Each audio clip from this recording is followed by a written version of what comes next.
Merci Seigneur. Shalom, shalom, shalom. Je vous salue dans le précieux nom de notre Seigneur Jésus. Je viens ce matin encore partager une pensée avec vous. Tout d'abord, je prie que le Seigneur nous fasse encore du bien cette semaine, qu'il renouvelle nos forces afin de pouvoir accomplir les projets qu'il a pour nous en cette semaine.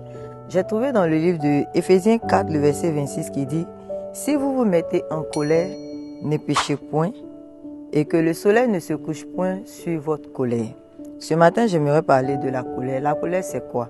La colère, c'est une vive émotion de l'âme qui se traduit par une réaction violente, soit physique ou verbale.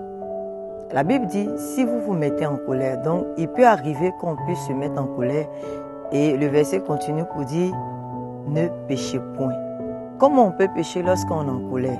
On peut pécher en disant des paroles que nous pourrons regretter plus tard, ou on peut avoir une réaction physique violente qui vont nous faire regretter plus tard. Bien-aimés, la colère est quelque chose, une arme que le diable utilise pour détruire beaucoup de destinées. Beaucoup de femmes ont perdu leur foyer à cause de la colère. Beaucoup de personnes ont perdu soit un travail ou bien une opportunité qui s'offrait à eux à cause de la colère.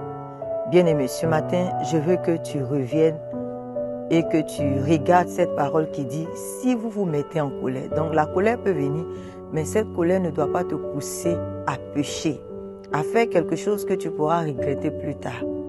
Alors, la même Bible dit que la colère de l'homme n'accomplit pas la justice de Dieu. Vous voyez?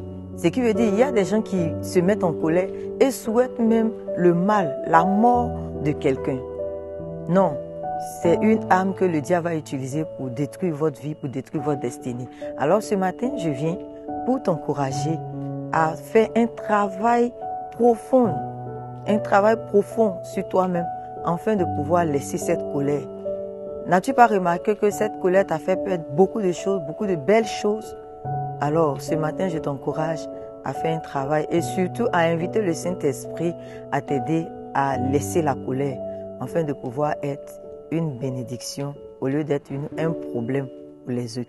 Sur ce, je prie que le Seigneur nous aide à être des personnes tolérantes, des personnes calmes pour pouvoir accomplir les projets de Dieu. Que Dieu nous bénisse, que la grâce de Dieu soit sur nous. Shalom.